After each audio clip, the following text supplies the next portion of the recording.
Welcome to another chapter of In the Keep podcast. I'm your very own prophet of the drowned god, the Motherlode.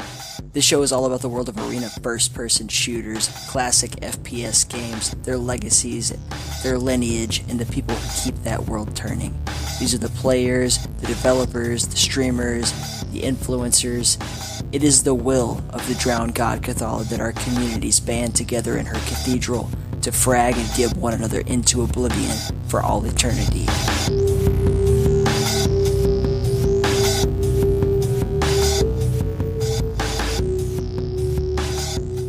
Alright. This is a long episode, so I'm not going to talk for very long before we get to the interview, but I do want to introduce our guest. His name is Shazzik. If you haven't heard of him, I feel very sorry for you because he is incredible. He's a very, very intelligent guy who has already established himself as one of the top analysts in Quake Champions and most of the arena shooter community at this point. He's a young dude. He's talked to the best of the best. Go check out his show, Beyond Strafe Jumping, on YouTube. It is incredible. I mean, I can't say it enough. Like, how could a guy like this end up where he is right now as, the premier interviewer of Quake Champions Pros and people who contribute to the community in general? I'm honored to have had him as a guest, and I hope that you enjoy listening to him speak. Because if you listen to his show, you really don't get to see him talk too much. He's more of a straight, interviewer type. He asks a lot of questions. He's a very curious dude, and I'm honored to give you this opportunity to kind of get in Shazzik's head a little bit more than we usually get to see. So with that said, I will drop a few plugs here. Remember that the Patreon goal for getting some In the Keep t-shirts made to give to you guys is up. If you decide to donate to that, you will probably, most likely, absolutely, I don't know.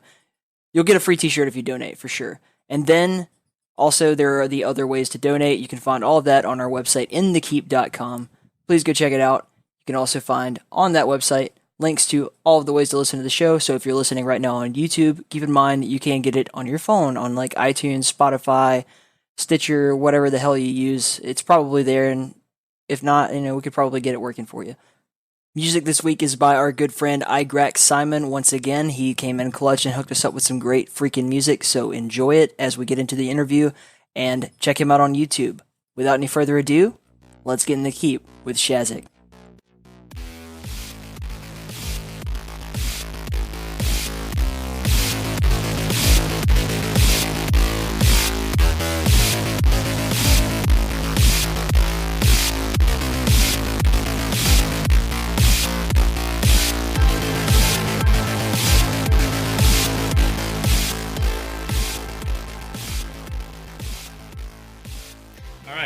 So I'm Shazzik. I am a Quake Champions video editor and journalist. So I host a Beyond Strafe Jumping YouTube series where I talk about esports and most of the esports scene of Quake Champions with players, casters, content creators, and also, I try to make it a bit broad and around the area FPS, but mostly centered on Quake Champions. And I've also done a bunch of Frag movies, some trailers from Four Seasons Gaming, and a community montage for the r/Quake Champions Subreddit, which I am a moderator of. Yeah, the Frag movies are really interesting. I always enjoy at the end of the year when we get the big, the Beyond Strafe Jumping Quake. It's the QC Reddit community Frag movies. That's what you call them? Yeah. So those are. I've only done one, and there were a lot of people ask. I mean, not a lot of people, but it was like it's my most successful Frag movie to date. Yeah. And there are some people that asked me if I could do another one, and to which I often responded, I would love to do another one, but I feel like I want to take the level higher than the first episode. And I feel like to that I need to have demos, which is something that a lot of people complain about, that Frag movies in Quake Champions feel a bit more amateur, I guess, because it is most of the time just some Twitch clips, basically, and you don't get like the full freedom that you have with demos, just like you had with Quake Live and the level of evidence that you had in it. So if we do get demo at some point, because it's been said that we'll have them. Like Sincar's been saying this for like 2 years now or so. So if we ever actually get the demo system in Quake Champions, I would definitely do a new one, because working with stream clips is super frustrating. Like you often get some really shit quality clips, like some 720p 30 FPS clips that you can't really do much. You got the overlays on top of it, and so yeah, and it also like you can also get a big quality change between the clips. Like you've got some people playing in low, some people playing in ultra, and going from one quality to the other feels much less seamless than you would have with demos. Yeah, that's it. Probably a fundamental issue that we're always going to face with Quake Champions is just that there's not that support. But to be fair, the way that you do the videos where it's like you'll just show one person's perspective for a while. It'll be like, this is Vanguard, okay, and this is Zoot or something like that, and you see their stream. So at least for the duration of their part, the quality will remain relatively close to the same. Yes. Yeah. So during the clip. So yeah, also when you do, like for example, Flux Media, probably like he's the one who does the it's a channel run by ZeroQL, which is a guy who made a bunch of Frag movies in Quake Live and also did a bunch of Frag movies in Quake Champions. A good friend of mine that I got to work with. Mm-hmm. So he's done a bunch of Frag movies, and he's done some Frag movies for players. He's done one for Vanguard. I think he's done 2 for Toxic. And yeah, when you do one for a player, I feel like it's less of a problem because like, you know, you get the same overlay, you get the same video quality, and it's not like whenever there's a new clip, you're like, oh, what's the overlay like, you know? So it's less distracting. It's never going to be as cool as like the old school, like Quake World and CPMA videos where you can go and zoom out all these different angles, get the top down. Because it's all just first person's perspective of the frags. Yes. And so basically what we can do is like recreate some of the scenes. I mean, ZeroQL does that in his Frag movies, and where he'll like, you know, but it's like really, it's kind of like what people would do, I think, in other console games, like maybe Halo or Call of Duty, or you would have to like recreate the scene, recreate the angle, make sure that you got the right skins on it, which can be quite fun, but also quite tiresome, and definitely don't have as much freedom as actually having the proper action and being able to do all those crazy cinematic shots with it. But maybe we will. Maybe we will have it one day. Like, I really don't know. I mean, but it would be great for the game. That is for sure, because that way people. I feel like whenever a game has a demo system, it encourages people to actually make Frag movies, and since also the level of quality will be a lot higher thanks to all the cinematics, thanks to the fact that like for example, you can play in super low, just like most competitive players do, and then have your demos in ultra, because Quake Champions looks absolutely stunning in ultra, and that way you can have like some really beautiful Frag movies. You can also remove the HUD on most replay systems, and yeah, we'll get something like much more crisp. And this type of content, this type of really like high quality Frag movies, are exactly the type of advertising that a game like Quake Champions needs, because yeah, it is a very fun game to watch. And also when playing on high settings, like just with all the gore system that I guess a lot of people turn off, also for performance and for visual clarity. When you've got all that turned on with some really nice actions, it could make for some basically free advertisement that would, I think, get a lot of people.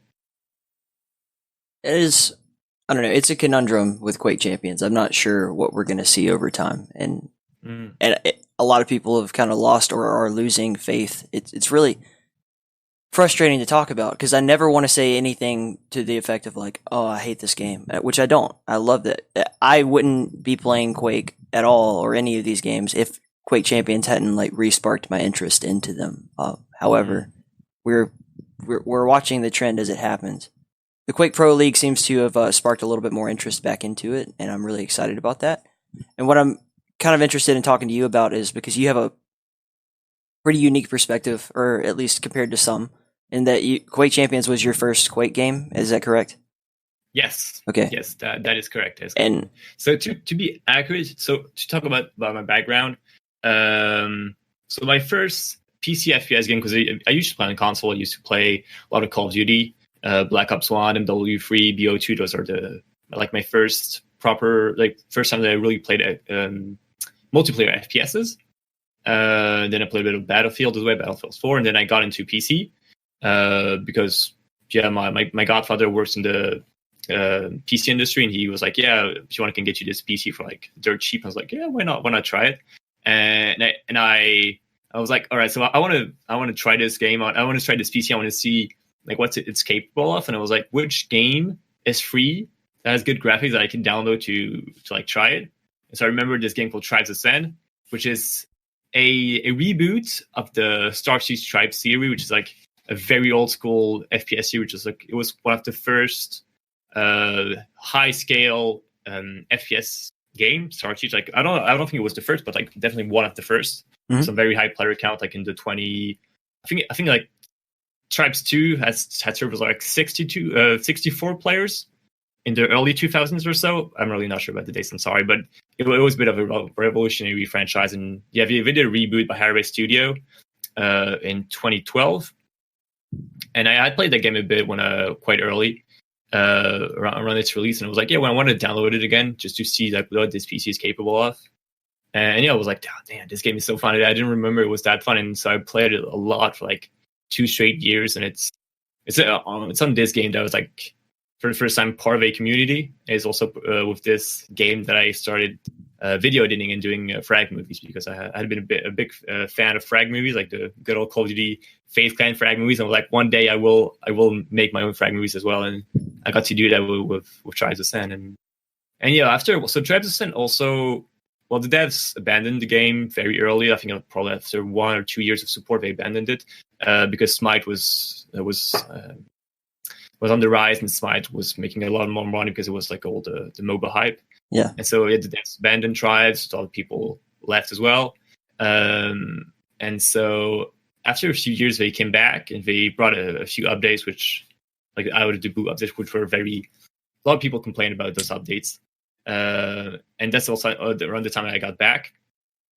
And so after a while, they abandoned the game again, and I decided to also leave because I felt I was kind of stuck, because there were almost no new players, just people the community very dwindling very, very slowly, a very slow bird. And so I was want to check out some new games. And I remember seeing a trailer for Quake Champions. It was a little bit of raw gameplay where you had 04 playing as Anarchy on Blood Covenant. And it was wow, this game looks so fun. It's so fast. It seems so skilled. It's I want to try. It's going to be free to play as well. So yeah, I got to play a bit around it, and I really liked the game and found it really fun. It was it brought me that vibe that I kind of had with Tribes Ascend, which is fast gameplay and projectile weapons. And so getting those mid-airs, which is something that I absolutely loved. And yeah, I got around to playing this game. And what I really liked was what I still do and like the most about Quake Champions is the esports scene, which is really developed in a way that absolutely wasn't with Tribes Ascend. You had basically no esports scene. I mean, you had it for a few years, but it was never the scale. We never had LANs pretty much, whereas you got those really big tournaments for Quake Champions, which is what I love the most. Just it's honestly my favorite game to watch. I honestly don't play Quake Champions that much, but just watching the game, I can spend weekends just following a tournament and pretty much watching almost every single games. I enjoy pretty much anything where I can see and understand, because I come from, Quake background anyway. So watching high level Quake players play Quake is that to me is I assume that's what it feels like to football fans, when they watch, if they're really into football and they get to see because I watch football, I don't understand what the hell is going on 90% of the time. I'm okay, it looks like they tackled him, but to these big fans of it that enjoy the strategy of, okay, so the coach told them to go this way, and they had a play that they did and enacted, and they can really understand that from a bigger scale. That's what Quake feels like, to me at least, especially in duels, because it's mano a mano. There's no one else is controlling it. It's just depending on these two guys to go head to head, and it's a brain battle. It's more like chess than it is like anything else. You have to have the reaction time. You have to have all the skill and everything, but whatever ultimately comes down to is who can outsmart the other guy if they're both playing optimally. So absolutely. With that said, what inspired you to just start doing this podcast, and really you became this kind of juggernaut of the Quake Champions community out of nowhere? And you're a pretty young guy too, younger than me even. And I get that people are always you're so young, dude, but shit, found you now. He's the baby, not me. Well, thank you. So yeah, the story of how I started this interview series. So basically, I am a big fan of Foreign, and as you probably know, he's done a bunch of interviews. He's on his Reflection series where he talks to players from mostly CS:GO, but also League of Legends, Dota, and also he's done some episodes of Quake. So he's done some interviews with Quake legends like Vu, The Hang, Rafa, was Machiavelli, Fresh, Fatality. He's on pretty much all of the major names, and I absolutely love listening to those interviews. And so yeah, I think it was pretty much last year. That's when I started the interview. So I was sitting in a train station listening to his Reflections episode with Vu, where they were talking about his history, with Painkiller, with CPMA, and also they were talking a bit about recent Quake Champions stuff. I think that interview was like maybe a few months after the Quake Champions 2017 QuakeCon, World Championship. So they were talking about all this, like the history of the player and also the more recent stuff. I was like, man, this is amazing. I love it so much, and I really loved, because this is all the thing that I wasn't part of this. I wasn't part of the Painkiller era. I never got to really witness it because I was too young and also not really interested in PC games at the time. And so I was like, I am discovering this thing. I'm discovering this era, all this glorious history. Even though I wasn't part of it, I am discovering it. I found it absolutely beautiful in a way, and also the fact that those interviews talk about a history that is pretty much 10 years or so after what happened, after the event, sometimes even 15 years. It's like the players have a lot of how can I say this, recall on it. I'm not sure what the term in English for it would Yeah, be. recall is fun. Yeah, recollection. Yeah. Yes, pretty much. And so it's less, they have less pride in a way, because they don't really care about what happened anymore. So if they don't mind sharing some secrets that otherwise they would have been too ashamed to share, or they don't really care about keeping some secret strategies about games. So you get to learn some really nice stuff. And at the same time, we also talk about more recent things with players that still play, such as Vu, which at the time was one of the greatest Quake Champions players that we had. And so I was like, I would love to have the same thing, but also get to hear more about Quake Champions, because Quake Champions having some really big tournaments, is having some legends coming back, and at the same time a bunch of new bloods, a bunch of great players with a lot of potential that are, having this clash between old generation, old school, new school of Quake Champions, which is one of the the most valued esports scene. And I was like, nobody is really talking about it, because in all those interviews, he was pretty much only talking about Quake Live mostly, which is what he seemed to have followed the most. And yeah, very little talk about Quake Champions. And even when there was some interviews, I think there was one with Rafa quite recent, and they didn't talk much about Quake Champions. So this is a shame, because it really seems like, at least at the time, Foreign had no interest in Quake Champions. And so I was kind of disappointed. And since nobody was having this in-depth esports content for Quake Champions, I was like, why not just do it myself? And so the very first time I did an interview was at ESWC 2018. So yeah, just last year at the Paris Games Week. So it was, I think it was in September. No, I'm not too sure exactly, but it was, yeah, it was playing in September or so at this time of the year. We had a little Quake Champions tournament at the Paris Games Week, which is the biggest gaming convention that we have in France. And they had it wasn't that big of a tournament, but they had some really big names on it. They had Claus, they had Cooler, they had Razy, and a bunch of French guys. And yeah, there was a pretty nice tournament that happened there. And it was I study in Paris. It's right next to my place, so I'm going to go there and get to see the matches. And if I can, I'll get to talk to the players. So I had to prepare some questions of I'll try to get to talk to the players, just like I had in some of the previous tournaments that I went to, because I also went to DreamHack Tours and the WC 2017. I had gotten to talk to the players, but at the time I wasn't really interested in doing interviews. So it was just very casual. How are you doing? How are you feeling? Talk, not really. And so I was I want to do a proper interview, because the thing is, since Quake Champions isn't that big of a game, whenever you go to a tournament, the players are very accessible, especially in France, where Quake is not that developed. So those guys, even if you take Rafa would just walk around DreamHack Tours and pretty much nobody would recognize him. Whereas if it had been some of the French CSGO player, everybody would just jump on them, can you sign my t-shirt and all? So since they're not that famous, yeah, because Quake's not that famous, also because it's not that developed in France, you can just go up to them and talk to them, and they'll be really nice. And some of them would be super flattered. I remember talking to FaZe in 2017. He would ask if I could take a picture of him. It's he was super flattered. It was the first time in his life that somebody had asked if they could take a picture of him.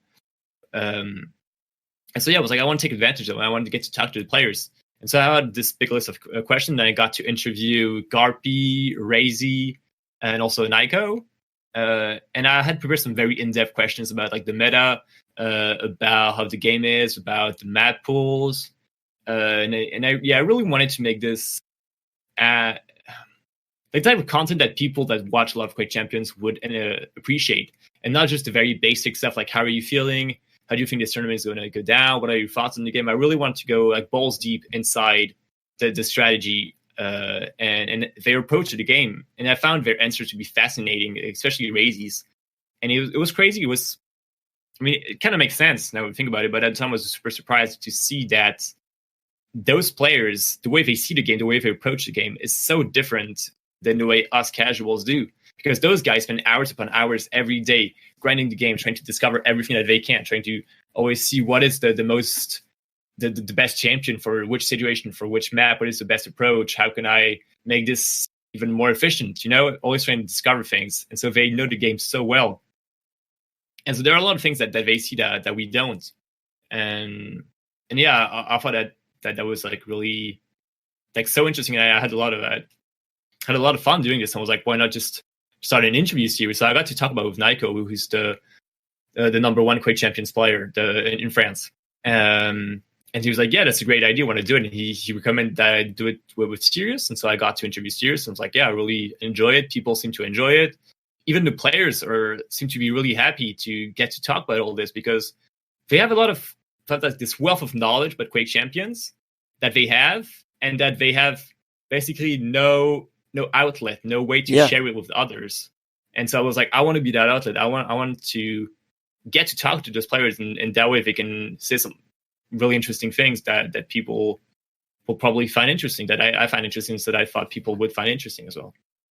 No, I think it's really important to note that most of these guys are just people. Actually, all of them are just people just like us that are really obsessed with this game.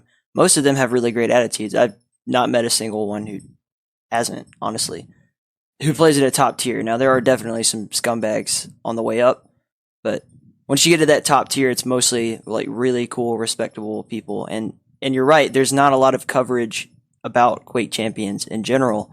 So, or really Quake in general anymore. Mm. So what little opportunities they get, especially to have an in-depth interview, because what happened before podcast was, just like these typical, like, the press would come by and be like, oh, so how you feeling today? Like you said, or, how do you think the tournament's going to play out today? Like, and they weren't really educated, people on the subject, or the alternative would be that they didn't have the time to get into what really mattered to them. Whereas podcasting, like what you and I do, they have an opportunity to like get an hour. I don't care. I'll sit here literally and talk to someone as long as they want to talk sometimes. And occasionally I'll go off the air like, all right, the podcast is over. I don't want to take up any more of your time. And then we end up having another hour-long conversation. I'm like, why didn't I keep recording? But you meet some really interesting people. And at the high level of these kinds of games, you meet some geniuses that are almost intimidating to talk to. I'm pretty good at, accepting, hey man, I'm not special. But I just talked to Devastation the other day, who's like the greatest Doom 2 player potentially of all time.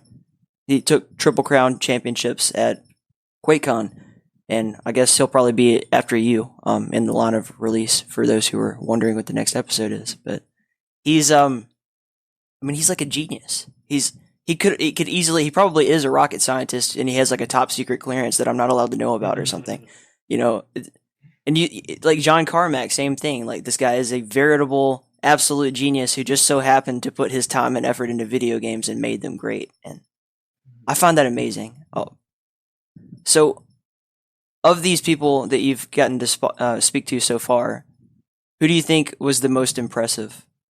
And I could list off a few. You don't have to like say this is my favorite person, but like who is the hardest to chase down, maybe, or anything. Like, you talked to Zoot, DeHang, Machiavelli, Michael Markie, and I did want to say, dude, I don't ever get intimidated to talk to people, except for twice in my life. Once is when I met Vinnie Paul, the drummer from Pantera, and I was shaking. The second time was at QuakeCon. I I walked up, hanging out with the State of Quake guys, and Rafa was there who was signing something. Shit. And I was like, "Oh, hey, Rafa, what's up, man? I'm not gonna bother you or anything." I wasn't nervous to talk to Rafa at all, but then I saw Machiavelli, and I was like, ugh.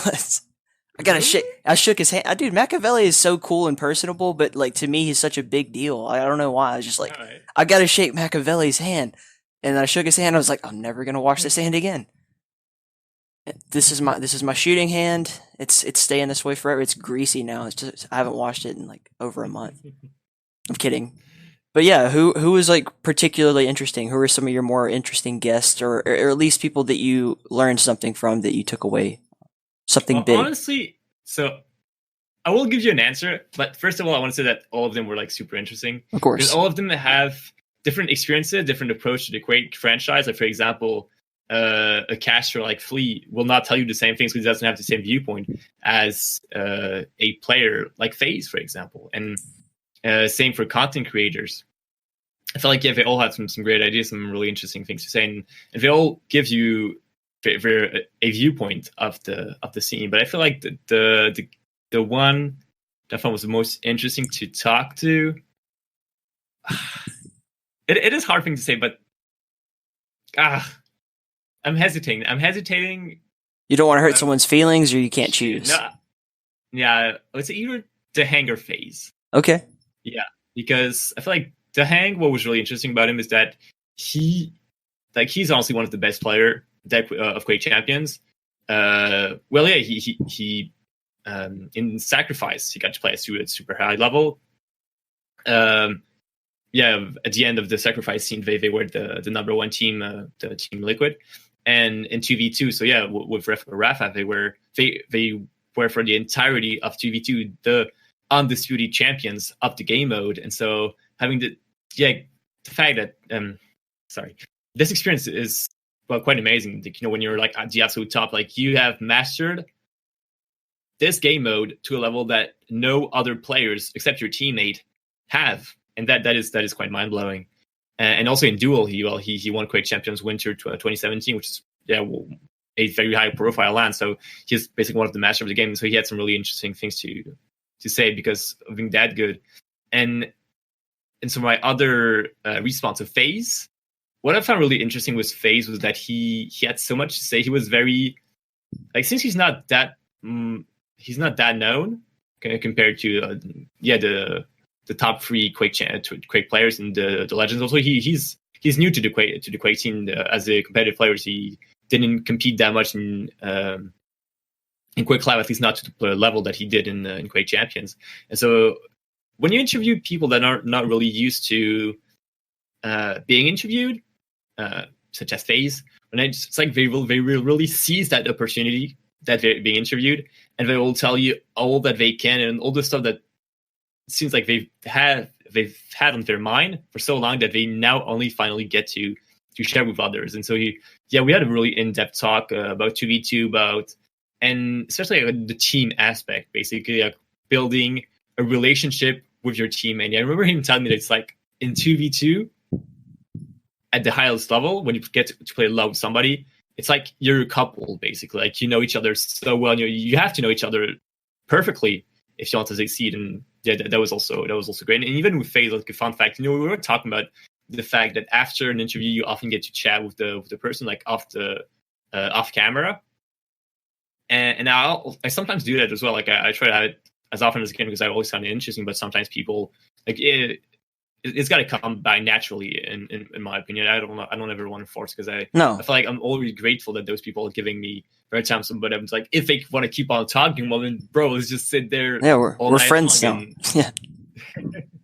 And that's what happened with FaZe. Basically, we had probably 1 hour and a half interview, which was at my time the longest, and then we had after that another hour and a half of just talking, and we were both so tired because he probably had some job, and I had already interviewed Vanger on the same day, I think, and so I was really tired. It was quite late, but we just kept on talking, and it was really fascinating. He's an amazing lad, great guy. And also, he's got really good English, so that always helps. Like when the other person has good English, I mean, it does make a huge difference. It was so nice getting to talk to him. And yeah, honestly, like coming to think of it, I would probably say FaZe was the number one actually. It's really interesting how you kind of meet all these different people from a podcaster point of view, and then sometimes it's like I have an excuse. Like otherwise, this person wouldn't talk to me. If I weren't absolutely. Yeah. So then you're like, hey, would you like to do this interview? And they're like, yeah, sure, why not? For whatever reason, they say yes to that, and it could be a plethora of different reasons.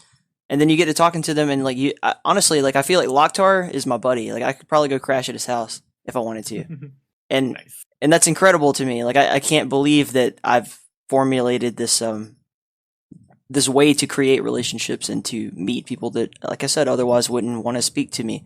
And I was curious, like, do you ever get that feeling, or has that ever happened in any way with Beyond Strafe Jumping? So here's the thing. I don't know if it's exactly what you're asking, but I don't think I ever told this like on the air in the episode or anything. But the interviews I do, I only do them for myself. Yeah. Like honestly, if nobody would watch my episodes, I would not really give a shit, to be honest, as long as people would be down to talking to me. Yeah. It's just all this. It is just an excuse. I mean, I am exaggerating, but to a certain extent, it's pretty much this interview is pretty much just an excuse for me to get to talk to people that I want to talk to. That's exactly how I feel. All this super valuable information that I find absolutely fascinating. That is just like honey to my ears, basically getting to hear the highest profile Quake players, casters, content creators getting to talk about what they love. And just, I felt like it's not the case for my Frag movies. For my Frag movies, if nobody would watch them, I would probably stop making them, honestly, because it's a lot more effort. And I guess that, like, when I do a Frag movie, I want to show people what I am capable of as an editor, and I want people to enjoy it, you know? Whereas with interviews, like, I'm really happy that people like it, honestly. That is not something I take for granted. And I'm glad that I am, how can I say this? Giving people this this pleasure. I mean, this fun that I have when I watch Foreign talk about Quake with people. And like, I find it super fun listening to Foreign talk about Quake with high-profile players. And like, if I get to share that with others as well, then I'm really grateful about it. But deep down, it is pretty much just me wanting to talk to those players and this outlet, the podcast, allowing me to do so. But what makes your show good, in my opinion, is that I think that's exactly why it's so good, is that you're not just some interviewer who's trying to get views. It's you come across as genuinely curious. Like, you seem like you really care about what you're asking. Yeah. And that's huge for people, because people in this day and age in 2019, like, they crave authenticity that we don't really get from the mass media at all in any way whatsoever. So it's really nice to see two people have a genuine conversation, which is, I think that is why podcasting has become such a big outlet for people, is simply because you don't get to hear there's no commercial break. There's no reason for them to be here other than they want to be, all that sort of thing. It's not a huge, like, money making endeavor. I mean, I'm sure at the higher level, when you're talking about like Joe Rogan, he's probably getting flooded with people all the time. It's like, oh man, I just made a new thing and I really want to be on your show. And you can, like, but Joe Rogan gets to talk, 3 hours to anyone he wants to, essentially. And people enjoy that because Joe Rogan comes across as someone who genuinely is curious. Yes. And it's casual. They're like smoking weed, drinking in his warehouse studio and everything. And there's no censorship. On the casual thing, also, I forgot to say this, but what's kind of fun is you probably had the same experience as well with the people that you get to talk with. I wouldn't say the word interview, because you don't really like describing your. Oh, it's okay. It's an interview. So after, when you get to talk to people off the record, off the mic, cameras turned off, that is the most important. That is the most interesting part of the interview, actually. And so I've had the number of times I was talking to a player and got a great interview, and then it's done and all, and we just get to talk because there's a good vibe. And at some point, the player asks me, or a player, I'm saying player, but I've interviewed a bunch of people that are not players. So like the person asked me, are you still recording? And I'm like, this person is gonna give me something really interesting. And so yeah, I never record those parts because I just like it wouldn't make sense, like that person is being honest with me and telling me some stuff that they would not want to be shared, just because we feel like sharing. So I of course never share it, and of course never record it.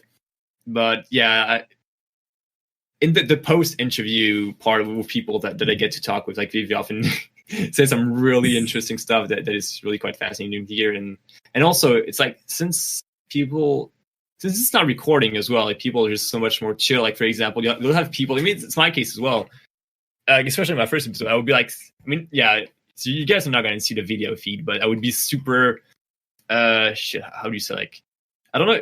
Do you guys say this in English? In French, with an expression saying that, it's more of an expression. Sorry, which is avoir un bâton dans le cul, which means to have a broom up your ass. Do you say this in English as well? We don't say it to have a broom up your ass, but we definitely have similar. Stick up your. Right. He's got to stick up his ass, like that kind of thing. Yeah, there you go. Stick. Right. Yeah. So, yeah, I would often have like a stick up my ass during the interview part, and then I would be like super chill, just like you're grabbing a drink. Relax, there you go. Just like your hands on your head, just chilling, and yeah, it's the same for the person that I get to interview. Very much more chill, and when you start recording, and that is when basically the most interesting parts.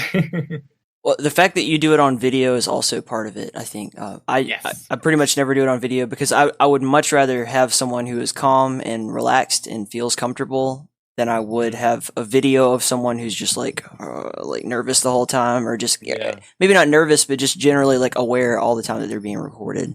Absolutely, yeah. It does make a big difference, definitely. Yeah. That's something Go ahead. Yeah.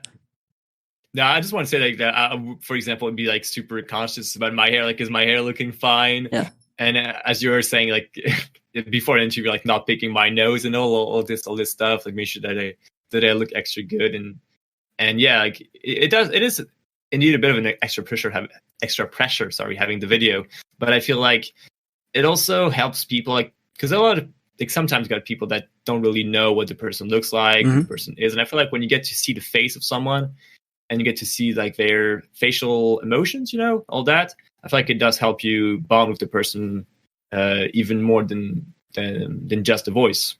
No, I prefer, as always, I've had a few that weren't, but I prefer to have the webcam on so that at least we can see each other and kind of like go off of, physical responses to things. If you're like nodding instead of speaking, like I want that to be there, but I don't want to publish someone who isn't comfortable having themselves published. And there are a lot of, you have the benefit of a lot of your guests are more famous people who are comfortable being on camera, have spoken to the media before. Many of my guests that I dig pretty deep into these like small communities and try to expose them. And a lot of these people are really not comfortable being recorded. They've never done it before. Or they're just nervous, private people. And I feel like there's value in both. Yes. Yeah, definitely. And you've been doing it a little bit longer than me too. So you've built quite an audience, man. You've 1,500. Yeah. I don't know, like. Thanks. I mean, it's impressive. I guess. Yeah. Thank you very much. And I guess that. Yeah. The thing is, Quake Champions is without a doubt, out of every arena FPS that has come out, the one with the most traction, because it's the one that Bethesda is giving money to. So. Yeah, I feel like by concentrating on Quake Champions, even though there wasn't a choice, as in like Quake Champions is the most famous one, I will make content for it.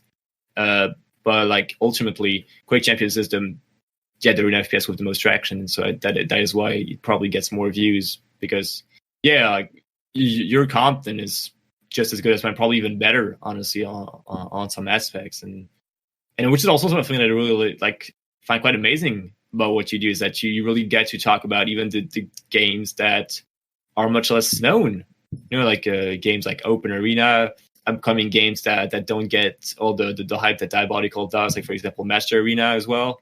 Like the fact that I feel like it is really nice, because honestly a lot of people that I get to interview are already very famous. Yeah. And it's more about like allowing people to get a more, how can I say this, genuine look at this person, and like getting to know them not just as somebody who's crazy with the LG, but also as a human being, Yes. And I feel like what you do is more just like getting those people on the spotlight. So I feel like I'm trying so I study literature, I study English, and so that's why I kind of like having images to explain what I say. But I feel like what I'm doing is more allowing people to have a better look at the person already on spotlight. Whereas I feel like what you do is actually putting the spotlight on the person, which is actually more difficult because that person is less known, and so you will have less people coming for that person, which I think is also yeah. I feel like we'll get really nice, actually. We'll get more into that in your interview. But what I'll say is that my master plan here is that I'll you said earlier, like, I do this for myself. I do this A, because I really want to talk to these people, and B, because I feel it like as my responsibility, and I don't know why. I have no reason to feel this way except for the drowned god Cathala forces me to. But it is my intention that when I talk to someone like a master arena dev or an open arena guy or something like that, these lesser known games that I feel are very cool and should get more exposure than they do. Yes, I will do that interview, and I'll probably have the best time of my life doing that interview. And then when I do get like an Andrew Holschult on the show, and someone's like, "Whoa, this show is really cool," and they hit that subscribe button, I'm hoping later on they go back and they hear these smaller interviews and like, "Wow, I think it's all synergistic." In fact, my motivation to reach out to you is like, I want to be on Beyond Strafe Jumping because hopefully that'll bring more attention to not me, but like these people who I have a lot of investment in. This is a big opportunity, to speak to you is actually really cool. And anyone in the Quake community who doesn't want to speak to you is probably a moron, because you're doing a vast amount of service to a lot of people who really need, or maybe not need, but want that exposure. And it only benefits the game to have someone like you doing what you're doing, man. Well, thank you. It's kind of funny because I had some people, because I feel like whenever I do an interview, I want it to be good. I mean, that is kind of obvious in pretty much every single person that does any single type of content can pretty much say this. But like, I don't want to interview someone if I don't feel like I'll have enough questions, and if I don't feel like I'll have enough to talk about, And so actually, I never do, honestly. I feel like I always find questions. Like whenever I've got somebody and they're like, yeah, sure, I'll do an interview, and like I just sit down for like 30 minutes and like so many ideas of so many topics, so many questions that I find to ask the person. But I've had some people that like showed interest in being interviewed, and like not proper ask, but like, yeah, show interest, and I'd be like, I'm not sure, like I guess I'm just a bit afraid of having somebody on the show and making the person look not as interesting as those high profile people, No, I don't think of it that way. I fundamentally disagree with that philosophy, man. You're thinking of it again. This is why I don't like to use the word interview too much, because just have a conversation, just relax and see where it goes. Because most people, especially if they're willing to come talk on a podcast, are going to have a lot to say. And sometimes it's just kick back, let them talk. Sometimes it's like you kind of lead the conversation where you want it to go, and you let them kind of take off from there. It could be 30 minutes in. Maybe you've run out of questions. I run out of questions all the time, but they'll say something and I'll be like, really make eye contact, really look into what they're saying. And then you'll find something else like, oh, that sparked my curiosity. Maybe we'll go down that route. It would be okay. It wouldn't be a problem. You'd be fine. Don't be nervous. Don't be nervous. There's no need for it. I'm serious. I drink while I'm doing the podcast all the time, because it's just like, let's relax. I hope that the other guys like having a drink, or if they smoke weed or whatever, I hope they do that, because if they're going to be more relaxed and they're going to be like more open to having a genuine, heartfelt conversation about what their interests are, that's what I want to hear. And not just the game. I want to get to know you as a person, which leads us to our next question. What in your childhood made you such a curious person? If you had to like, it may be a big thought. Person. Oh man. It's like Batman or the Joker. Not why so serious, why so curious. So I'm somebody who self-analyzes a lot. Mm-hmm. I really want to get to know myself as well as possible. And I feel like by knowing myself well, I get to know other people better. And I guess I was quite shy when I was younger. When I was like in middle school. and yeah, I didn't get to talk to much people. Yeah, I'm gonna be really honest. I wasn't very popular. Like, not a lot of people liked me. Not a lot of people wanted to talk to me, and so I was quite lonely, I guess. And so, video game was like, yeah, it was basically an outlet where I could meet people, get to play online, have people not judge me, based on who I was, based on my reputation, and just basically just judge me on my aiming skills, basically on if I was capable of killing people, just I feel like there's something very genuine in the gaming community that like we don't really care what you look like, we don't really care who you are, we don't really care where you come from, we just care about are you good at the game, I feel like that there's something really good about it that explains why a lot of people find a shelter in gaming, and that was my case. And so I feel like, so when I was in high school, I started studying literature, and so because we have when we get in high school in France, we have to like choose. It's not the case anymore because they changed it, but by the time I was in high school, so just a few years ago, you had to choose if you wanted to study like science, if you wanted to study economy, or if you wanted to study literature. And so there were some other fields like if you wanted to work more on the professional side of things, like it's a big thing to explain. Basically, I was like, I want to study literature because I really like languages, and so if you want to study languages, you need to study literature. And so when I started studying literature, I discovered a world where I felt like people were much more accepting. And so I started feeling a lot better when I started, my literary studies, into which I continue, in which I still am today. And I feel like it really allowed me to open myself and meet people that, are more open-minded and don't, and talk less bullshit, basically. I feel like a lot of people that I got to talk with in middle school, like, it was just a lot of bullshit, a lot of like the conventional stuff that you have to say. And I feel like I always felt like I want that person to really tell me like who they are, what drives them, what makes them wake up in the morning. And so like here's a fun fact. So what I would often do, and I still sometimes do, is when I would meet someone, I would ask them a very unusual question. Like, do you like milk? So something what makes you wake up in the morning? What makes you get up in the morning? Something like, what is an invention in the future that you look forward to? It's like some questions that go beyond like, what do you do? And I feel like by asking those questions, I would get a good idea of who the person is, because that is a question that they're not really used to being asked.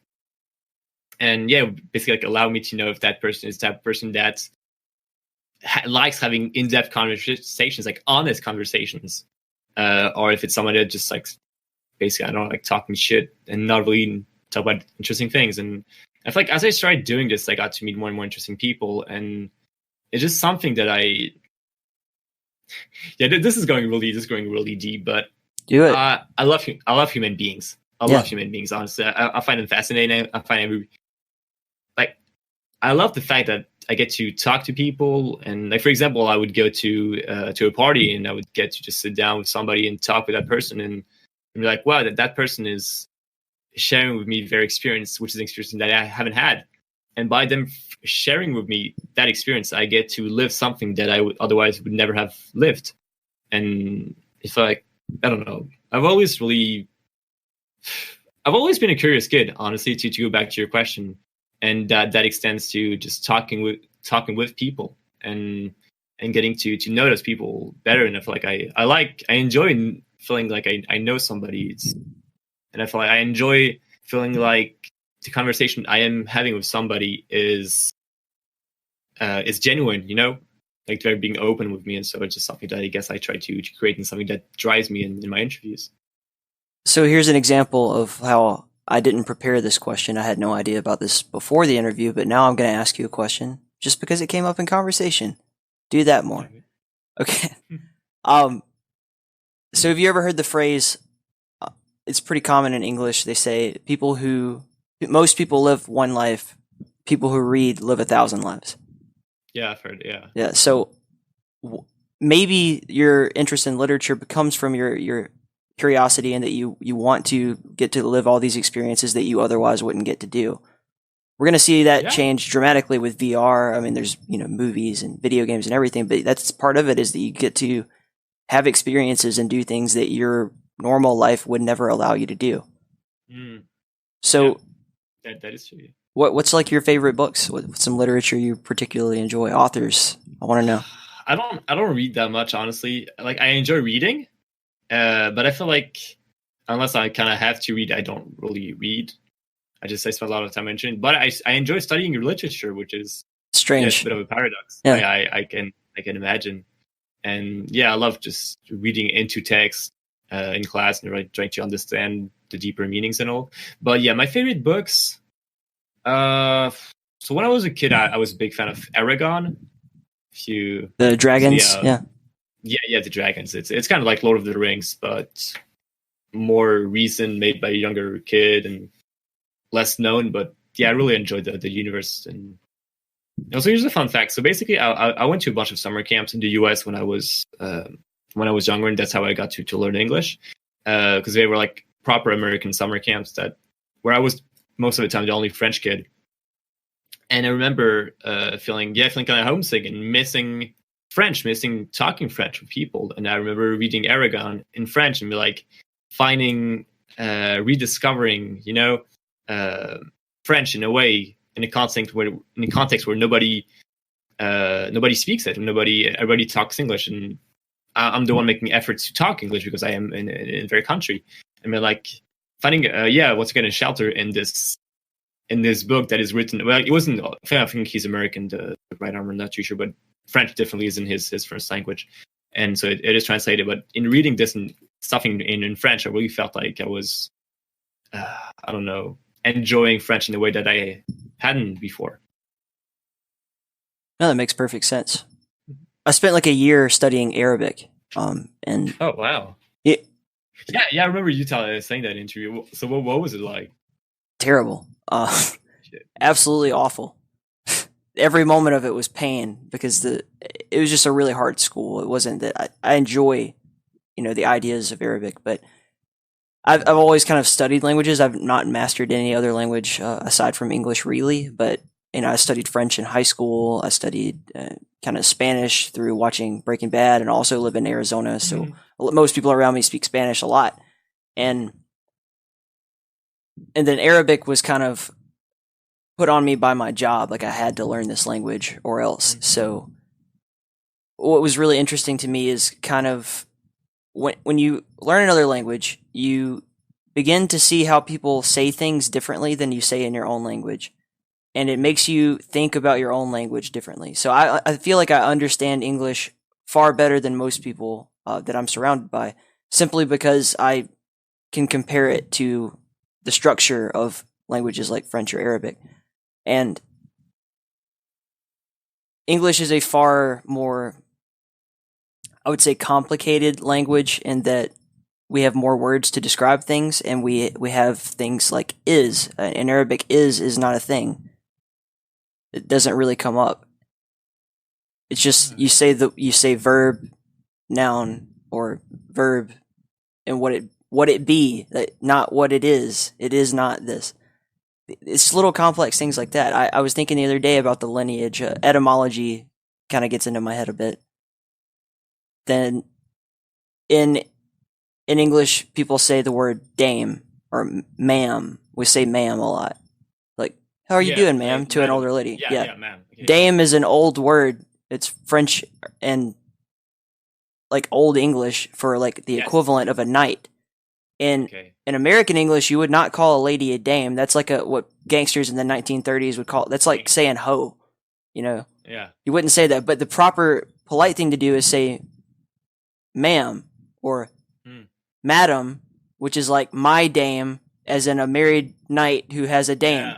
Yeah. It's so weird and complicated, and like, why did that happen? Why is this the polite thing to say in one context or in one timeline, totally wrong in a different one, and a position of grand, I don't know, just stature in society in a completely different time? It's strange, and I've always been interested in that. So learning languages really makes you think about the things that you say, I think, more than anything else.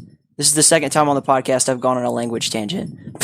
Well, it is interesting. I mean, languages are one of the most important things in this world. I mean, it is what allows us to have a conversation. And there is so much to dig inside every single languages. And Yeah. It's so much insane. Also, the evolution of words, like how and the phonology. I mean, there's so much to say about so many hundreds of languages. It's there's so much to it. It is quite crazy. And also, like, what's interesting, I mean, is I feel like a part of me wishes that there was only one language, because I feel like if everybody talked the same language, there would be less wars, there would be less conflict, like everything would be so much easier. Esperanto or whatever. Yeah, pretty much. Like, where if like English were to take over and erase every single other language, like part of it would be really super nice, super convenient. But at the same time, I feel like every single language has a history and has, and in a way, like if you want to understand a country, you need to understand the language to, and yeah, there's just so much to the history of every single languages, to the origins. Like when you dig inside French, and you'll see that a lot of the words come from Latin, and when you look into English, you'll see that a lot of words come from French. Like, there's just so much things to look into. And yeah, no, I don't know. It's interesting, but I feel like we're getting on a tangent that we can go to at a different time. So let's get back to you. All right. So what do you want to know? I'm open. I want to talk about one of my favorite episodes of Beyond Strafe Jumping is when you talk to Zoot. All right. Yeah. Because I do a little bit of, I'm trying to be better at casting. I do this a lot with some of the keeps things that we do. And for me, he was very insightful. You spent a lot of time like talking about what makes you a great caster, what makes a great caster. What do you think of some of these new casters coming in? And he got to kind of break down different styles and his opinions on what you need and what you don't need, and techniques like voice inflection. Ever since I heard that interview, I really took that into internalized it into my head. Like, okay, when I'm speaking, perhaps think about more, how can my voice make this more exciting? Should I be a little bit quieter? And then as the tension rises, okay, he's coming around the corner, and oh no, he shot him with a rocket right in the face. And that kind of thing that you can learn from someone like Zoot, or Jahar has been on a couple of different podcasts that I've listened to. These are masters of their craft. And what's particularly interesting about like Jahar and Zoot is that they've been around for so long. Quake is basically the oldest esport. You could make an argument for Doom as well. These are the first real competitive video games, especially first-person shooter video games. So these guys have a lot of knowledge that basically goes back to, for our purposes, the dawn of time. So how did you prepare for talking to him? Because you came up with some really interesting questions that kind of caught me out of left field. Well, thanks. Yeah, so the Zoot interview, I was very anxious about it's not even one of the first ones I did. It's probably like the fifth or sixth. I'm not certain, but it wasn't the first one, definitely. And so I was very anxious about this interview. And it's funny because I remember I think it was like before the interview we were just talking about it, and he was like, yeah, and he told me that he was anxious. And so knowing that he was anxious made me a lot less anxious, Yeah. And because he's the thing is, the difference with Zoot compared to the players, for instance, is that Zoot is somebody that I spend hours upon hours listening to. It's someone I spend so long watching, and so it's even more impressive rather than the player, because like the player, you see the player play, but you don't really get to hear them as much, and so it's kind of weird to say, but they feel less important in a way. They feel less grand, I guess, compared to the caster, which Zoot is the number one Quake Champions caster. So that's why I guess I was so impressed. And we're going to the question to like, how did I prepare for the interview? So I can't really give you a response specifically on Zoot, but I can tell you how I prepare for interviews. And the questions I ask myself is, what are the things that this person can tell me that another person could not? What are the experiences that this person has had that others haven't? What makes this person special? Those are the big questions that I ask myself. And so I'm like, this person, this person has accepted to spend, I don't know, an hour and a half, 2 hours, whatever, with me. I want to make the most out of it. Yeah. I want to get as much juice, as much knowledge out of this person as I can. And so I will find the questions that, are really like centered around what the person does and what they've known to really, get to have the best answers possible. And really, I want the person to feel like, how can I explain it? I want the person to feel like I am allowing them to share the wealth of their knowledge as well as possible, basically. And so that's why I don't want to ask like crap questions. I really want to go into the details. And so with Zoot, I feel like what was really interesting is the fact that he's had so much experience, and the fact that he got to see the transition from Quake Live to Quake Champions in a way that nobody has, because there are a lot of people that, for example, did some stuff for Quake. Like, for example, Machiavelli, he was a top competitor in Quake 2 and Quake 3. And then kind of left the Quake scene and came back for Quake Champions. And so they also have some really interesting things to say, because they didn't see the transition, which also is quite interesting. But Zoot absolutely did. Zoot never left. He was the number one caster for Quake Live, and he was immediately and still is the number one caster for Quake Champions. So he really got to see the evolution, really got to see the changes. And also he knows the scene so well. He knows everybody, which also is quite amazing. And so I really wanted to, I guess, focus that on this during this interview, on the switch from Quake Live to Quake Champions. What about like Michael Markie was another one that I really enjoyed, because it's a departure from your typical episode. So that was difficult. I know it probably was, but why was it difficult? Yeah. What did you struggle with? It was one of the most difficult interviews, because, so for those that don't know, definitely just first of all go check out Michael Markie. Go check out what he does. It's amazing. He is a musician. He does music. He did music for a bunch of games. He's gonna be making music for Diabolical as well. I discovered him through the themes that he did for different champions, for Quake Champions, which his music was used in a bunch of Quake Champions tournament as well. I mean, what immediately comes to mind for me with Michael Markie is Quake Champions Doom Edition, or QC. Yes, he did the music that's for, QC did. And I'm not a musician. I've never played an instrument. I know very little about music. I only know about music as somebody that enjoys listening to music on the train, basically. And so I felt like I want to have some questions that would be interesting, even though I am somebody that knows so little about music. Whereas I feel like I know a lot about the Quake Champions scene, because I spend so much time watching it. I spend so much time talking to people, following the scene. I feel like I understand it a lot better than I understand music and music creation. So that's why it was a bit difficult. And at times like he was talking about some stuff that I wasn't too sure what it was. So it was like, I want to seem like an expert. I want people to feel like they know what I'm talking about. I don't want to seem lost. Because also I was like afraid that maybe if I seemed lost, he would like tone it down, and be less in depth. But at the same time, I was like, I want to understand actually. And I feel like if I don't understand, well, then probably most of the people watching this show will not understand as well.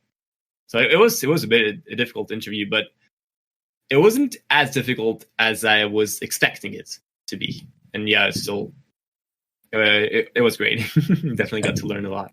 I think that all the worries you have about like, oh, how's it, I'm going to come across or whatever, what are people going to think of what I said, or did they think I'm stupid because I don't understand music? It's like, no, you're just curious. You're asking him questions. He's answering them to the best of his ability. Like, I thought it was great. I didn't get that vibe off of you at all. It didn't come across thank you. in any way whatsoever to me. Like you were like, oh, this guy. I mean, I could tell that you're not a musician, but that's not important. You don't have to be a musician to talk to a musician. You just kind of like let them tell you their story. When I talked to Holsholt, like I'm pretty comfortable talking about music because I played guitar since I was 12 years old. But in cases like that where I don't feel like I'm comfortable, sometimes I'll just bring a friend who I know knows more about this than I do, and let them ask some questions too. Like, it's fun. You can always do that. You don't have to just be alone, man. You got a whole community of people out there that are just like itching to be part of what you're building, which is, again, can't say it enough. Like, this is cool. This is really cool stuff. So it actually is a great idea that I never really got to do. But like having somebody like a third person on the show could be definitely very interesting. But I gotta say, I am the type of person that has a comfort zone and kind of struggles to get out of it. I am making efforts to get out of that comfort zone. But yeah, like I'll definitely do it one day. Having 3 people on the show, that could be that could indeed be just jump in. Just the water's cold, but just jump in and it'll warm up. Don't worry. Yeah. Pee on yourself a bit. It'll warm up around you at least. It'll be fine. So we talked a lot about all the positive stuff. I do want to get not too much. I don't want to bash anything, but let's talk about some of the more negative aspects of what we've seen. So you have involvement in the QC Reddit. Yes. How have you seen that go down? What's the deal with QC Reddit? Why is it the way it is? Shit. It is such a complicated topic. But yeah, let's try to explain it from what I've seen. Disappointment. That is the number one word that comes to mind. Disappointment. A lot of people that love Quake, that have been waiting for a Quake revival for so many years, and yeah, that are just, after having spent so much time being hyped, after having spent, first of all, so much time hoping for the game after the game being announced, and having spent so much time being hyped about it, around it, and seeing that it's not really what they expected, that there were a lot of features that they would have hoped from a Quake game, features such as a server browser, features such as a demo system, features such as very in-depth customization, seeing all that not being included in the game. Yeah, I feel like it's just people being very disappointed, and a lot of people left very early. A lot of people were like, no, this isn't for me, just too much stuff missing. The game doesn't feel fine. It doesn't feel as good as Quake Live does, so I'm going back to QL.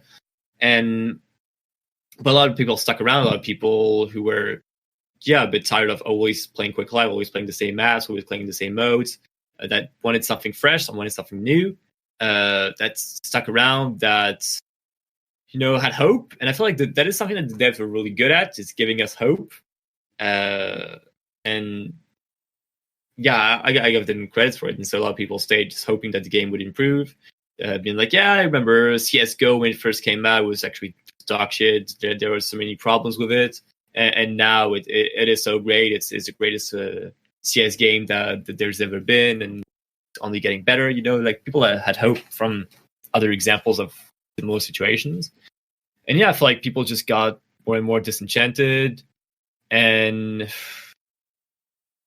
I feel like there are some people that I got to talk with. Well, like, just why are you being so negative? Why are you wasting your time on here complaining if you don't like it? Okay, just leave the community. Like, you don't have to stay here. You can just go ahead and be more productive and play the games that you enjoy playing without annoying others. A lot of people are like, yeah, but I want to make sure that like Quake Champions is as negative possible, as dead as possible. That this way, when Diabolical comes out, more people will transition from Quake Champions to Diabolical. But overall, I think it's just people being extremely disappointed with Quake Champions. Wouldn't it be really cool if the Diabolical team they were actually like all the trolls that are in Quake Champions Reddit? It's all just the Diabolical team trying to set the stage for themselves. That'd actually be a pretty genius idea. I mean, that would be very fun. But here's the thing: they don't need it. No, they don't. They don't need that. They already got the map editor. They already got a good engine that runs the game well. They already got the server browser. They already have pretty much all the stuff that those people want. And yeah, but it would definitely be like such a. It would be really very funny if it had been. That would be diabolical, is what it would be. Yeah, if they did that. And also here's the thing. Like Reddit, I think it's not just the Quake Champions Reddit that's negative. It's just, it's Reddit. It's a trend. It's a trend. Yeah. So I used to hang out a lot on the Tribes of Sense Reddit, with r// Tribes, and we had the same thing. A lot of people being super negative with every update. A lot of people always complaining, like, yeah, the old Tribe games were better, or also the Tribes before the new updates. It was better before. It was better before. This is shit. Like complaining a lot, and I feel like it's something that Reddit sort of allows in a way that isn't the case on Twitter, for example. Because here's the thing, on Twitter, you really have your own profile, like your profile pic. your description. People can really see what you did, and I feel like you're really showing yourself more on Twitter than you are on Reddit. Reddit is more about like being anonymous, and pretty much everybody's on the same level in a way. Every voices means the same, which is actually great, but it also means that people feel more free to talk shit. And I'm not too sure. But I really feel like people let themselves out a lot more on Reddit than they do on Twitter. And yeah, also I guess Reddit has this culture of being as unmoderated as possible, which is also something that is like the approach that we have with the r/Quake Champions moderation team, of giving people a voice, in the sense that the official forums are moderated, and if you complain a lot, your post will be removed. You probably get banned. And then we're like, if people are not happy with the game, they have the right not to be happy. They have the right to complain about things, and that it really seems like it has an effect. And the example I consumed, for example, there was a time in Quake Champions where it had playlists, so you would not be able to choose it, especially specifically the game mode you want to play. And Devs had this feature and actually kept it for a while. According to what Sync Error said, the reason they kept it is because it was actually very difficult to go back to it immediately, even though they saw people were negative. But people on Reddit complain nonstop about it, and the feature got removed. And so I really feel like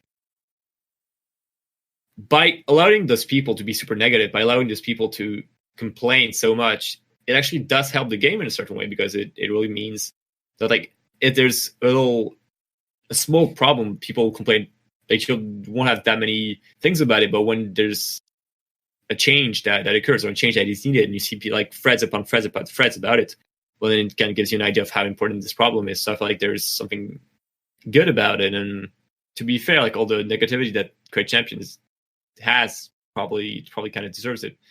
But it is a difficult question, because I do wish there were less negativity on the subreddit. But at the same time, I feel like it would not be fair to shut those people down. Like, those people are disappointed. They have the right to be, when they have the right to share that, and we don't want to. The subreddit of a game, in my opinion, is not supposed to be a commercial. It's not supposed to be free advertisements for the game. So that is why I and the rest of the mod team, we accept the negativity that is on it, because we want people to feel free to get to talk about the game here. And so if you want the details, so the stuff that we will actually remove is like the hate talk. Like, if we got some people shitting on the developers, community managers, and like that is the thing we'll remove. Like, when you're attacking a company and saying like, yeah, they don't know what they're doing, like, it is a lot different than like shitting on somebody specifically, and that is something that we do not tolerate. Because on top of it, you can't really ever blame one person on the whole problem. Like, if the game has problems, it's not because of one person. It's because of a whole team. It's because of the whole situation. It's because of the higher grades. Like, you cannot put the blame on just one person. And on top of it, that is how you get into dangerous situations, like all the hate and the death threats, and like we don't want that. So that is why we will keep on removing the direct hate speech towards individuals, because that is not something that we can stand by. But we do accept the negativity. No, I think that the negativity in many cases is warranted. Like, constructive criticism, it should always be open and free. That's what free speech is all about, is like, hey, you think this, I think that, let's come to an agreement, or at least talk about it. And then having it in the public light allows you to then make a decision based on several different people's opinions, instead of like the monarch's opinion. Like, at least, hopefully, at least if there is a monarch, he takes counsel with wiser people than himself. But that's not always the case. I pretty much hate Reddit, and it's not because of that. It's just that I feel like all of Reddit, it tends to trend negatively, and negative stuff bums me out and makes me depressed, and I don't want to hear about it. Right. But also, Reddit is a great way to distribute, content, and I think that's magnificent. If you Google something, like, is Quake Champions dead? And the first things that's going to come up are like probably the QC subreddit, and then like one or two of Smango's videos or something like that. And those titles can be misleading too, because a lot of the time, unfortunately, if you do the SEO on it, if you really look into it, that's like one of the most Googled things that you could find about QC is like QC tag dead will come up. And so people will tag their videos like that, but they're actually, when you read the video, it's like, actually, no, it's not dead. Or these are the reasons why people think it is. Yeah. But it's just like to try to get you to come to that conversation. And incoming rant. That is something that annoys me so much. The whole dead games trend, and I feel like there are so many situations where people are like, this game is dead, where it is nowhere from being dead. No. A dead game. Paragon is a dead game. Lawbreakers is a dead game. You cannot play those games anymore. They are dead. Yes, sure. But Quake Champions is not dead. I mean, honestly, on my take, a game doesn't necessarily have to have its servers shut down for it to be dead. But I feel like as long as you can go into the game, find people to play with, well, then the game is not dead. Like, I mean, Reflex.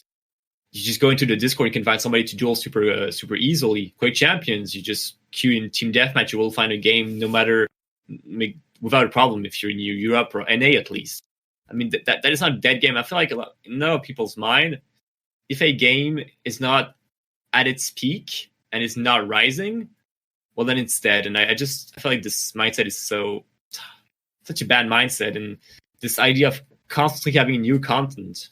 And I'm not saying this to defend Quake Champions, because I feel like Quake Champions desperately need some new content, desperately need some new map.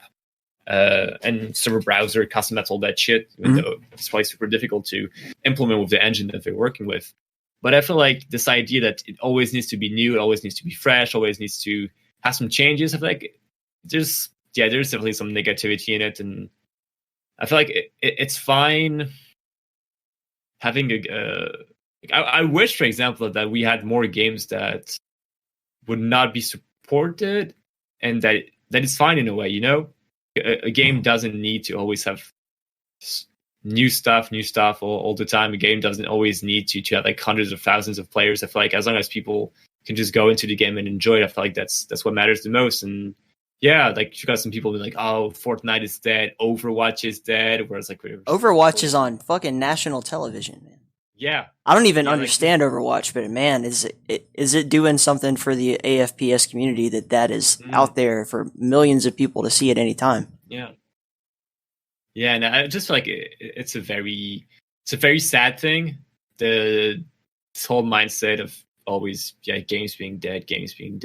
I just ignore that shit. I completely my idea of Reddit is I come in, I drop the podcast, and remove myself from the situation. If people want to shit on it, like I think somebody was upset and they were like, dude, I hate the QC Reddit because somebody was like, these people are, I don't know, boring or uninteresting or some shit like that. I'm like, I don't fucking care what that guy thinks. If you were walking down the streets of Paris and you saw some guy on the side of the road and he just like screamed out at you like, you're not interesting. Are you going to stop and talk to that guy? Like, no, he's a crazy person. I would probably just dab and move on. Yeah. But like, yeah. And so like with the question subreddit, it's also it's all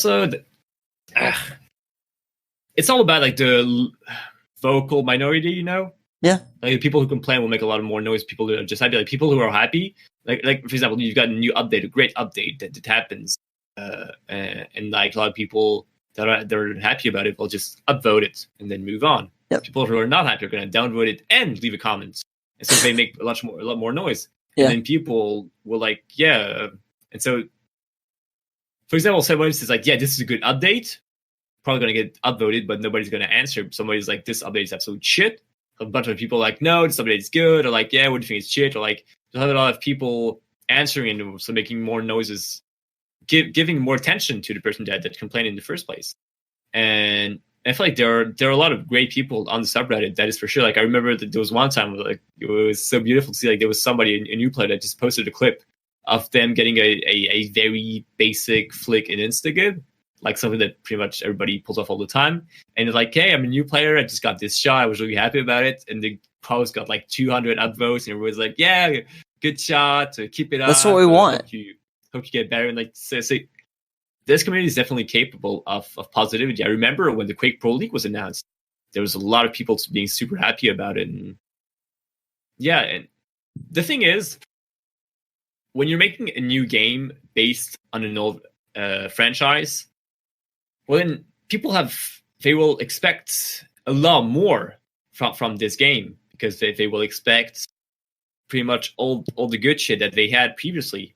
And that is a problem that Tribes suffered from. That is also a problem that Quake suffered from. When there are features that are essential to the game that are missing, when there are aspects of the game that are super important and that are missing, like, people will very much complain about it. And at the same time, it's always so difficult, like, keeping what makes a game good while at the same time refreshing it. Because if you just make the same game with like HD graphics but like not change a thing, it's gonna flop. Like, you need to bring something new, otherwise it's just the same thing. And that's always a very difficult thing to do. And so I feel like those fans will very easily be disappointed. And on top of it, on top of the fact that they will expect something because of the previous games, because of what came before, well, they've always the problem of nostalgia. And yeah, it's like in a lot of people's mind, like I wasn't there. I wasn't even born when the first Quake came out, but I feel like a lot of people's mind, they have this rose-tinted glasses of how it was before, that everything was perfect, that there wasn't a single problem. Whereas I'm pretty certain there were some problems. It's so not true. And yeah, and yeah, I feel like it's making a new game based on an old franchise. It's always quite a difficult thing to say, and Quake Champions has suffered kind of like because of it. Whereas I feel like probably Diabolical, since it doesn't have the Quake name, it won't get all the attention that Quake game would have. But at the same time, it would be a lot more. It would be less bound by this Quake name, by what people expect from it, and people would probably be more open to accepting the idea. Like, for example, if Quake Champions had not been called Quake, like, a lot of people have been much more willing to accept the whole Champions idea, for instance, which actually turned out to be not that bad. It's weird. I hate having to constantly worry about the balancing of the champions, and I'm glad that they're still working on it.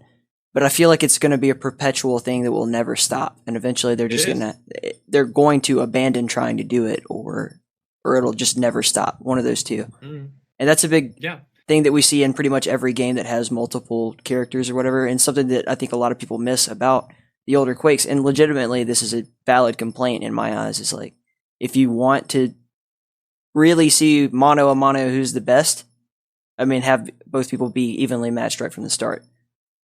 The flip side of that is, in Quake Champions, you have a lot of the battle goes down before it starts in round-based duels, which is currently still ranked, and I think they're planning on making time duels ranked pretty soon. Yes. But half the battle is picking the champions beforehand, and then you notice who the other person picks, and you got to try to pick something that comes, complements that in such a way that you can take advantage of it. And you still have to execute once you're in the game. And different people are better with different champions, and if you're a master of all of them, then you only serve to do better. So it's a double-edged sword. People are going to have an opinion one way or the other about it. It's interesting at the very least. And I want to ask you like a leading question that I think will shed some light more onto this topic. So where do you see Quake Champions in like 5 years? Oh, honestly. All right, so this is something that's been on my mind for a very long time, but I never got to talk about it. So during my interviews, I try to be as positive as possible. I want to like shed some good light on Quake Champions. I don't want to shit about the game too much.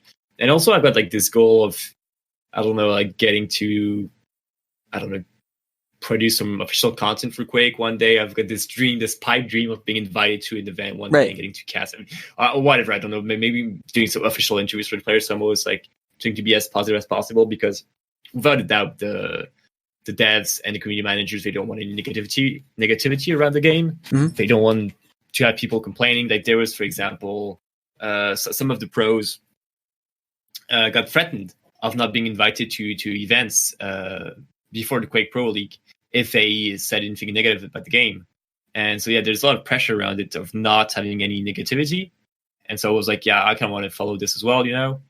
And also, it's not really fun to be negative. But no, it's not. So, Quake Champions. Honestly, it all boils down to the engine.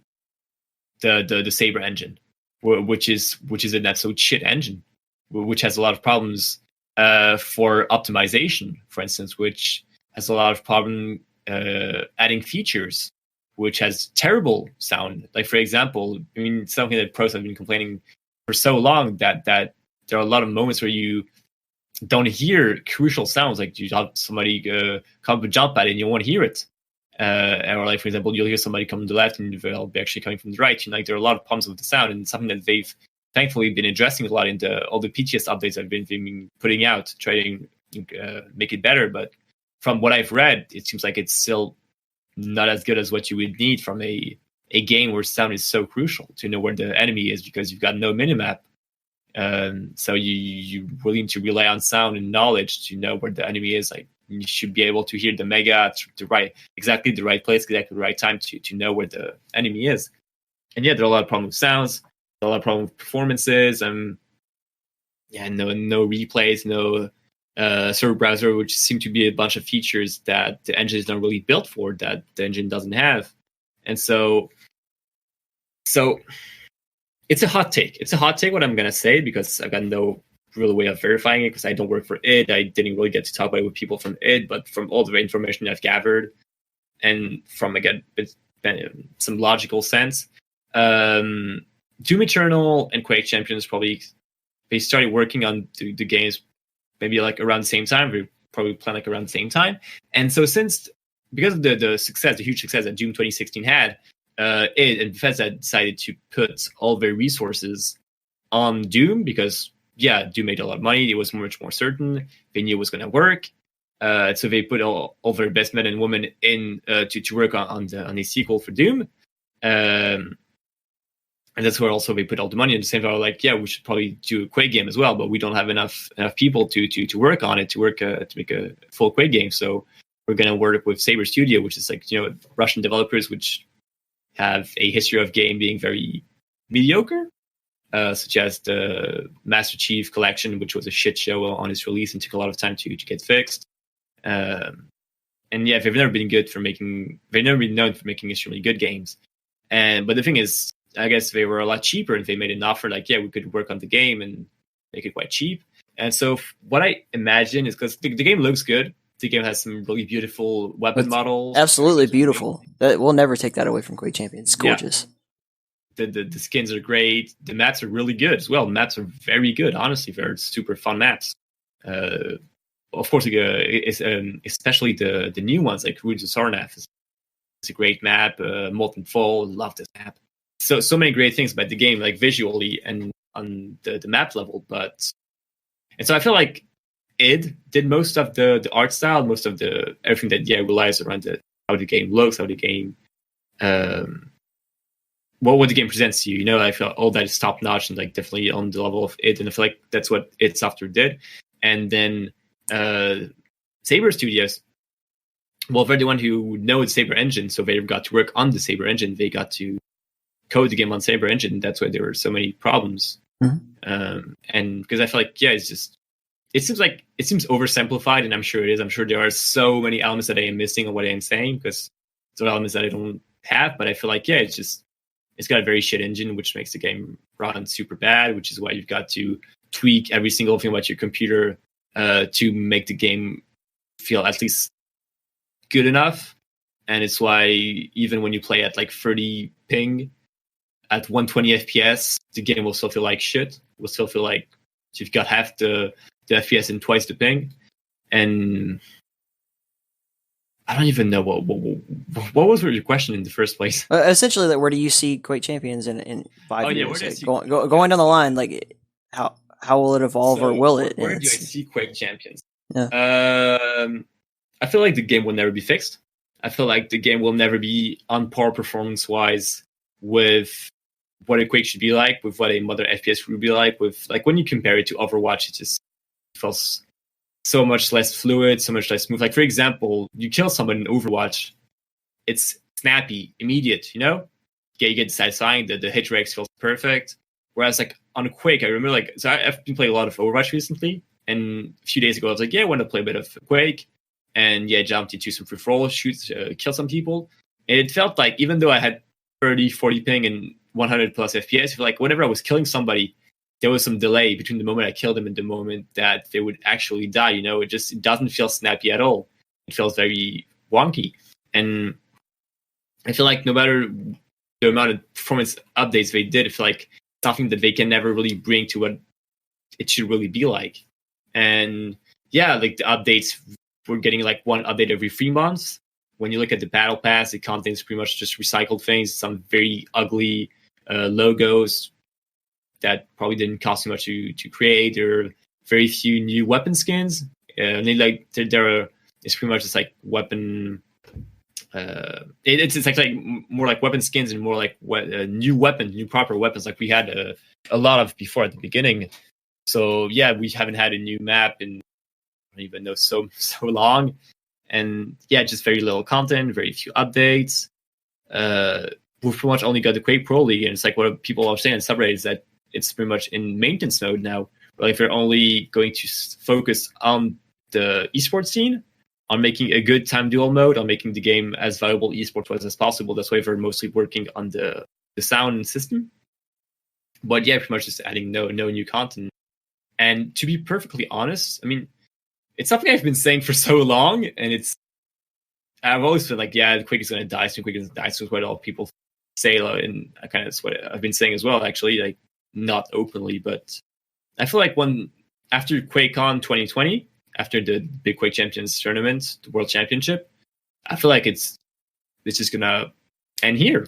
I feel like they're definitely gonna be like, all right, hope you enjoyed it, and then boom, this is it. Like we're just gonna move on to something else because the game is really just not really making money, and yeah, I mean, I feel like we're gonna get some really nice tournaments with the Quake Pro League for like a bit under a year now, and yeah, after QuakeCon 2020 is gonna be.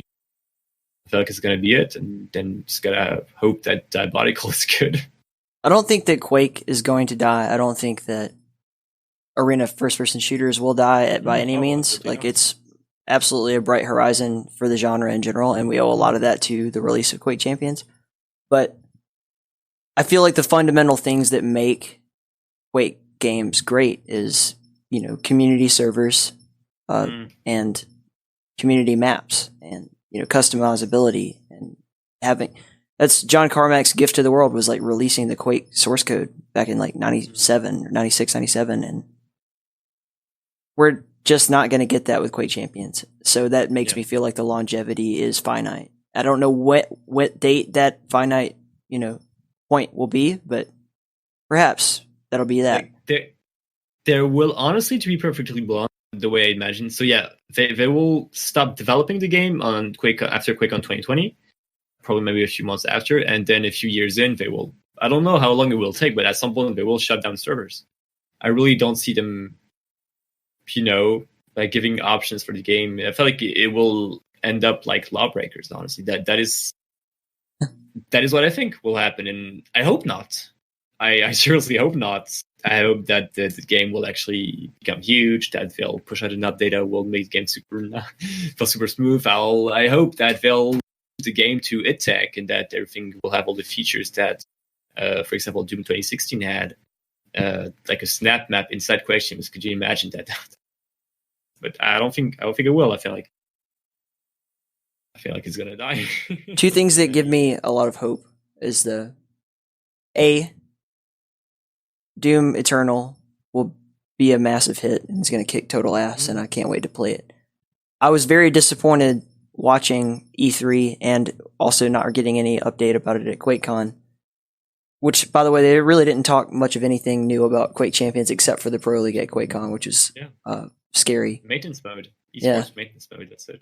But with Doom Eternal, I was a little bit disappointed because I was thinking like this is our opportunity to like have a great Doom game, and they can bring back Doom Deathmatch, like really do Doom Deathmatch right, and we could have an amazing, perfect, awesome AAA version of an arena first-person shooter that everyone can enjoy, and it would be fantastic. And it seems like they're going with this battle mode, which, I mean, it could be fun for like a week, and then I'm probably never going to touch it again, to be honest. So maybe they'll release that down the line, or they have plans and they just don't want to like show it yet until they get it absolutely right. I'm not sure. I really hope that Bethesda is not so blind as to neglect what made Doom so popular in the first place, which was deathmatching. It is complicated. Yeah, sorry, you were saying. Oh no, I was gonna say the buzz about them potentially working with Machine Games to create like a reimagining of the original Lovecraftian Quake would mean a tremendous amount to me, because I love Quake World so much, and I think that if they do a really cool single player campaign like that, and then also add in, if they use EdTech or something like that, they add in a really good multiplayer game, that could also revitalize Quake in a lot of ways. But regardless, Quake one way or the other, I don't even care about the name Quake. Like, I love Quake. I'm always going to love Quake. But if it doesn't have to be called Quake for me. Like, if it's Diabolical, if it's Warfork, I don't give a shit, man. I just want to keep playing games like this. Yeah. You had a thought. So, I feel like the future of Quake Champions is, dire, I guess. That very, very few things that are going to happen. But I feel like, indeed, the future of the arena FPS genre has, a lot of potentials. And I feel like it's a genre that's been so big for so long that it can't ever really die. And I feel like, I was a bit disappointed with Doom Eternal, seeing that we're not going to have classic deathmatch multiplayer like pretty much all of us hoped. But maybe it will down the road. I don't know. The Quake reboot, it would be lovely. It would have a lot of potential. Definitely, like that would actually be great as well. But I once again don't have any information about it, because it's pretty much only rumors. But it would be absolutely lovely. We'll see. We'll see. But I feel like Diabolical has a lot of potential, and I feel like it needs to be free to play, first of all. Like, that is a must.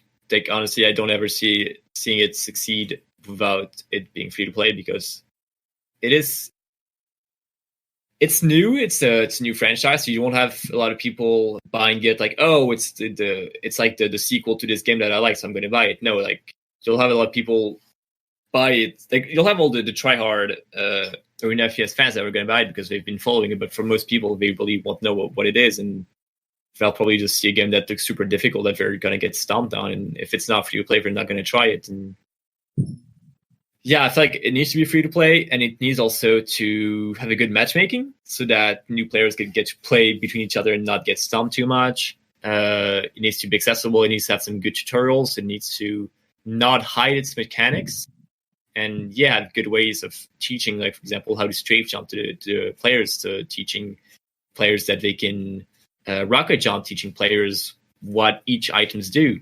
And if it does this successfully, and if it actually does eventually come out, well, then it will probably has potential to be a good hit. And it probably won't be a huge game, but probably like one of the biggest things we've seen in FPS in a while. And at the same time, that is probably what I see for Diabolical, which I'm very much looking forward. All right, man. Well, I've pretty much exhausted all of my efforts to ask you questions. So I know you have to go take care of Grandma Shazzik here pretty soon. Yeah. So is there any closing thought you want to give? I feel like we just got on like a long tangent of sort of a bummer, but I want to leave on a positive note. So what do you got? So first of all, thank you. Thank you very much for having me. It's something that I've kind of hoped that, getting, like, when you get to interview a lot of people, I've always been like, oh, what if I were the one being interviewed? What would that be like? Because it's also something that I kind of struggle with.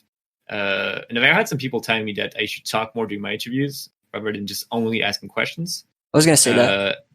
which is something that I'll be definitely trying to do. And yeah, I'm really grateful that I got to have this opportunity. So thank you, Marolo. Thank you for having me. Thanks for all that you do for the arena FPS community. It is really amazing, and I'm really glad that thanks to you we've got this wealth of content around the arena FPS that is like at the same place. You know, it's really great to see, and yeah, really admire your approach to really giving all those people that don't really get to have a voice, giving them a voice. I feel like, putting a spotlight on them is really amazing, and all the tournaments that you do, the promotion of the upcoming unknown arena FPSs, that all of that is really amazing. And so yeah, so thank you very much for having me here. Thanks for the arena FPS community for being amazing.